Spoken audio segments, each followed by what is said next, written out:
Next presentation is from Massimo Candela, measuring the health of the internet, even in the real time. Maybe we'll find something interesting here for this internet. So, good afternoon. My name is Massimo Candela. I work for the R&D department of RIPE NCC.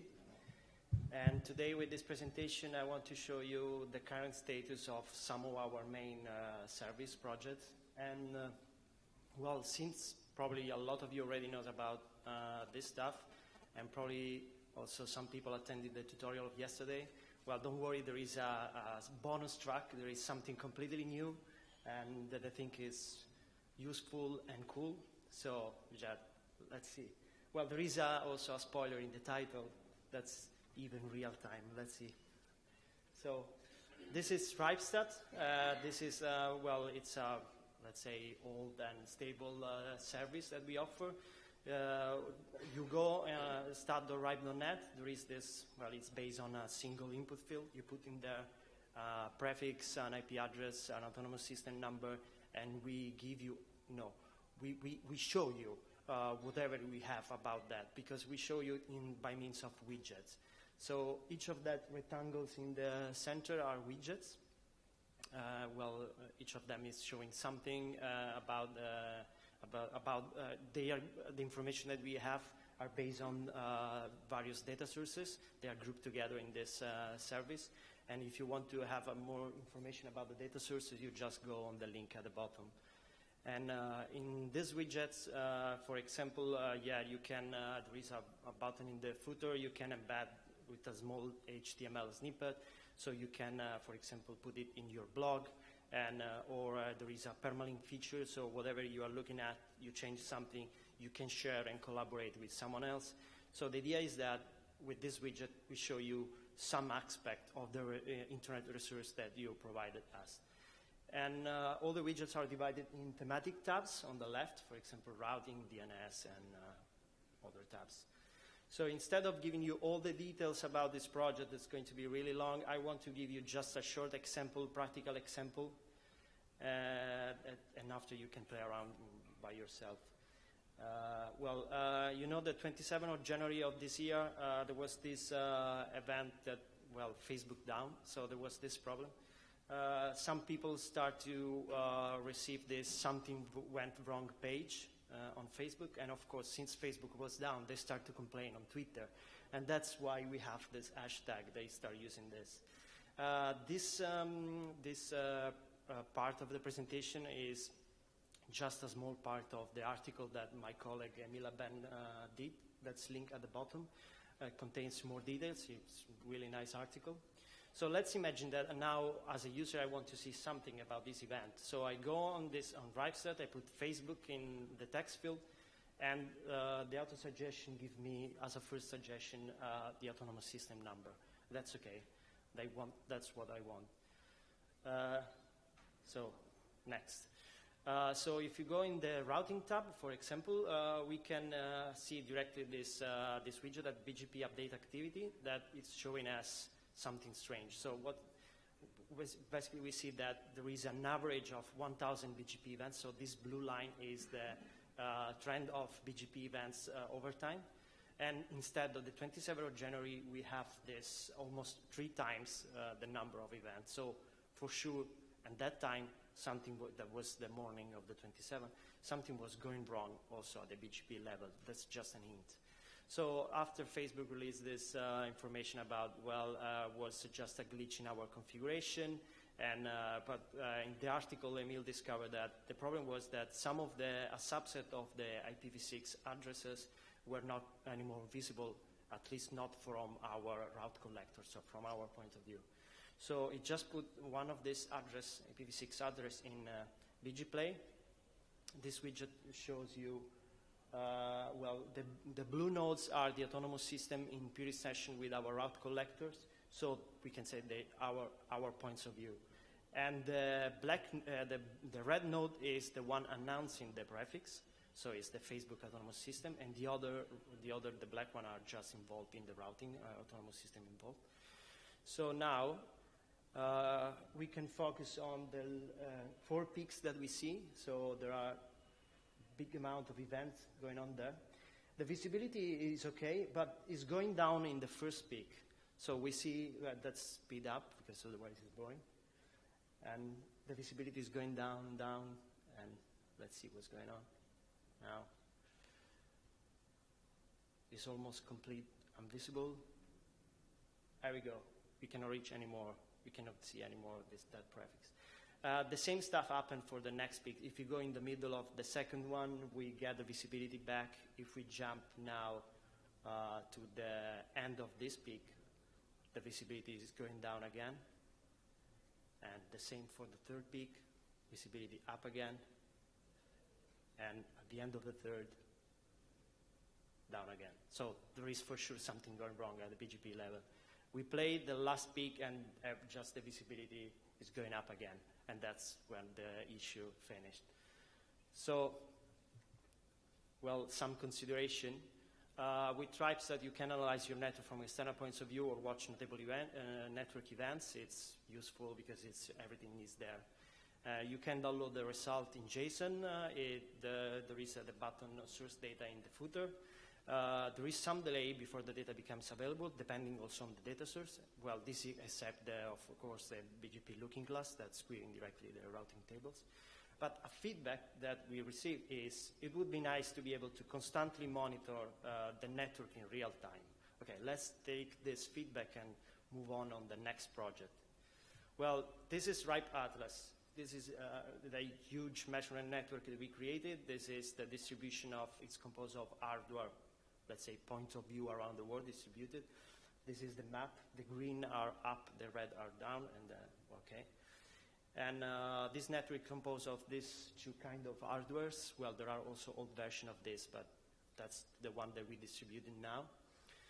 And the small one, the RIPE Atlas probe that you can get if you ask the service information desk here, are a small device usually deployed in the end user connection, so they are the real end user point of view. And the bigger one are instead, well, let's say professional hardware that are usually placed in professional environments. So they are more reliable, but at the same time they are more powerful, they can do more measurement, but for example, they represent another kind of connectivity, so different kind of result. Just a number, these are on March, so they are a bit old, but 7,900 probes connected, of which 110 anchors, and the last number is 118, so in the last month. 2,600 active users this month, and 2,500 measurement, at least 2,500 measurement results collected for each second.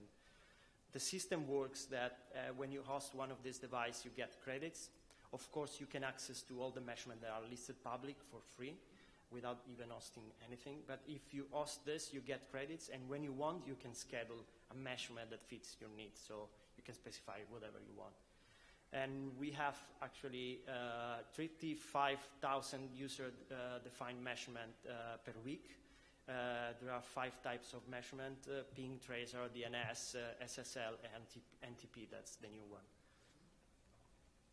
So this is well, let's say that this is a sort of landing page for Atlas, because it's it's where you see here all the measurement that you can access.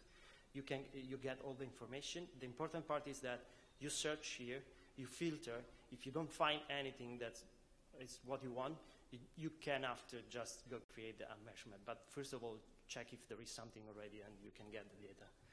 So we spent a lot of time and effort in creating the new interface for the measurement creation page with all the feedback that we collected. Feedback is really important. We take into account all the feedback that we receive. And in this new interface, we have 3 steps. And and we have also at the bottom, this now is collapsed. The measurement API, well, it's a query example. So you can use this form for creating a new measurement. So you put all the details there, or just to model your query and after use directly the command line or your script, so without creating it. So the idea was that we have to keep it simple as much as possible and easy to create one. So with this interface, you go in step 1, you put the kind of measurement, for example, ping, you put the target, and that's all, because we have all the default values for all the other fields, so you can go and change something. Of course, it depends on your skill and how much you care.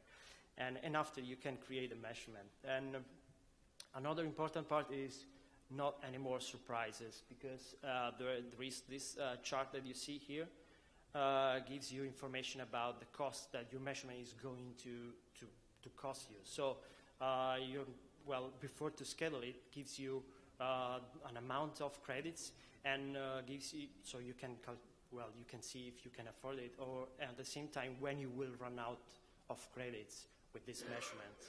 So that's important. So other feedback where, well, we have all this probe, but we have to create the script to get the measurement, the probe ID. How we can get the probe ID? Well, let's make it easier. We created this wizard. There is also the old version to create the probe selection, but there is this wizard where you have this map with all the map of the world with all the probes. They are clustered. There is this text box at the beginning, at the top. You put that something like Belgrade IPv6, for example. The map zoom and shows you only Belgrade with all the IPv6 probes there. That's just an example. So you put something, and the widget tries to guide you in a useful selection. You can do also other stuff. You can look up at street level, or you can do whatever you want. And you can also do selection like, for example, the circle and say 3 kilometers from the center of Belgrade. So this is trying to make your life easier.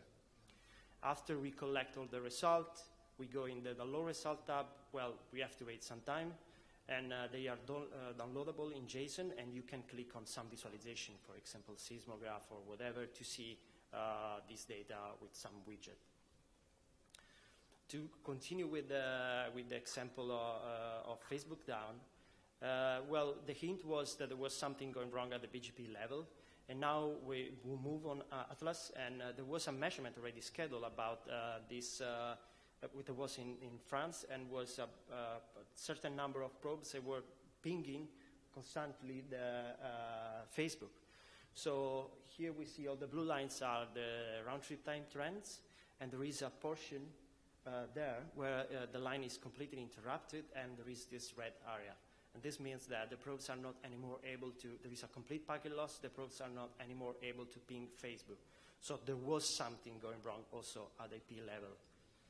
So another feedback, it would be nice to receive results as soon as they are sent by the probes. That's all, we get this feedback always also, for example, in the NSMon. So I'm an operator, I'm someone interested in monitoring my network.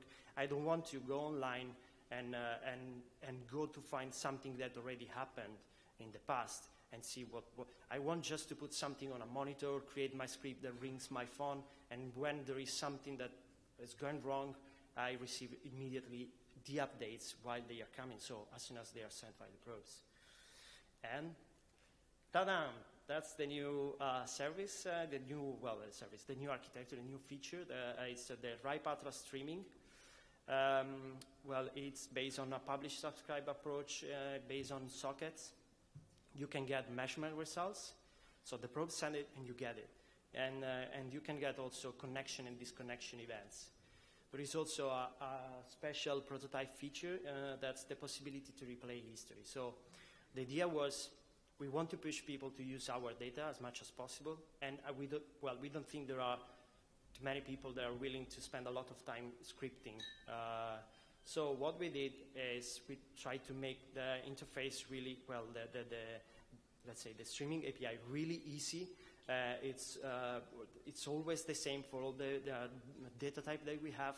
And so what you can do also in this case is that you create your widget, your visualization, your script that's able to listen the channel for the measurement, the results that are coming, and at the same time you can reuse the same code, just pushing an additional parameter in the connection phase to reproduce something that happened in the past, because we are doing it for you. We are going to emulate, in that case, what was happening at that time. So you don't have to change anything. You don't have to emulate. We put also additional logic like filtering, so you get only the results that are satisfying specific condition. So we try to remove work on the client side. This is it's a script, simple visualization. There is this map, green and red dots, probes that are going up and down. They appear on the map when something happens. And you can also use the filtering to get only the result, for example, for your autonomous system. This is another one. This is more complex. On the left, you have all the instances. When a probe is assigned to the instances of keywords, we are talking about DNS measurement. When a probe is assigned to one of these instances, one of the dots is growing in the size, so that's the number of probes. And when there is the probes change the instance, you see a gray line. And for example, if you have some issue on one of the instances, you will see this is in real time, so you will see a lot of lines going to another dot, and the colors are just a round trip time. So a bit of the architecture. We have the Atlas probes. There are normal Atlas probes, and they connect to the controller as usual. And from the controller pushes in various queue, RabbitMQ, this result. And there are 2 servers. There are clones. For now, 2 servers. Let's see how it goes in the future. And there are Python consumer. They're grabbing the result and they're pushing it in Redis. And after we have multiple instances of Node.js, they are the real interface with their user, let's say. So they provide the logic for the filtering and all the connection, whatever they have to do to maintain the connection. And also the load balancer. What about the client side? The client side is really easy. It's 5 lines of code. Well, for example, with Socket.io and JS, it's really easy. If you don't like JS, you can use Python, whatever you want. But it's really absolutely easy. So a few words about the RIPE Atlas hackathon. We had this hackathon a few weeks ago. Really nice hackathon, a lot of cool ideas, a lot of people there. You can get the result in the link at the bottom. Well, at this hackathon, there was an hackathon both for the people there than for us, because the idea was we try to make people in touch with our data, and at the same time, we can give them all our services, all our API, everything, included prototype. Included prototype is still prototype now, and we see what feedback we get, what's the reaction of the people, and the reaction was that also we had to fix a lot of stuff. That's why it was our hackathon too, in real time. Well, not really a lot, but some stuff. And really nice was 70 applications, and 25 were selected, 23 joined the hackathon for real, and 10 projects at the end, and of which 9 of them choose, among all the stuff, the streaming service. And we got feedback that was easy and it was also cool, streaming. That's all. If you want to take a part, we have these 2 GitHub repository. The second one you can find is for the community, so you can participate whenever you want. And we have also the result of the hackathon there. And this is an important page, is the documentation for the streaming. So you go there and you find that for real there is a script, a snippet that you copy, and it's 5 lines, and you can get already in the console of your browser, you can get the result of the measurement. You select just the measurement ID or whatever you need. That's all. This is how you can give us feedback. They are really important. And that's all. If you have questions, just ask now.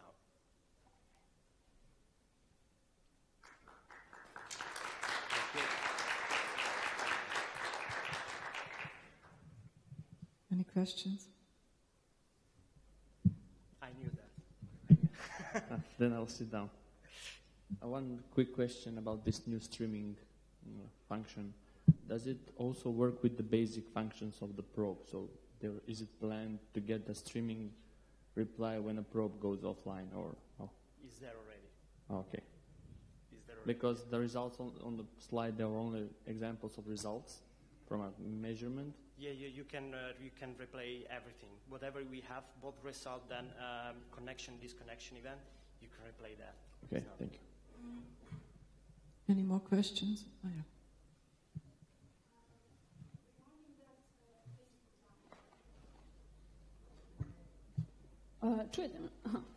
yeah. Dunya from School of Computers.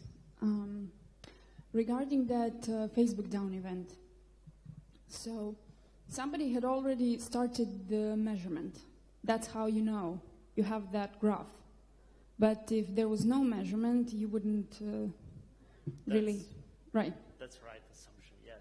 Well, we have a lot of measurement. We schedule a lot of measurement that we call built-in, and we have a plan to schedule for, well, let's say, sensible target too.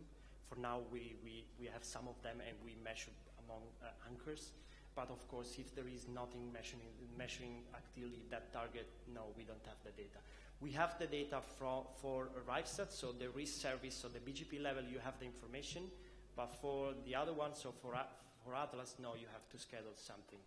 So yeah, in that case, if there wasn't something, but the good part is that a lot of people, a lot of measurement, and it's really hard that you don't find something that at least a bit is close to what you want. But yeah, that's it.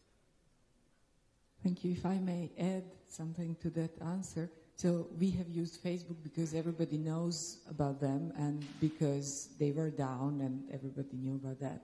So we couldn't really use an example publicly saying this and that ISP network was down and this is how, we found the measurement. But it's the idea that you as the network operators want to monitor your own network, and then if you schedule the measurement, you can see if something is down, how did it look, when did it get restored, stuff like that. Yeah, I also used this article because it was really well done about my colleague, and well, it's a good example of a matching among Atlas and ArriveSat.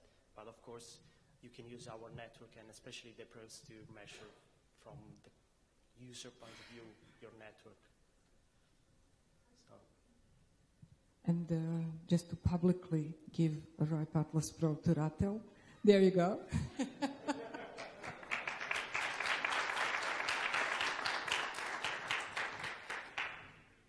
I'm abusing my powers as the moderator here. Thank you, Massimo.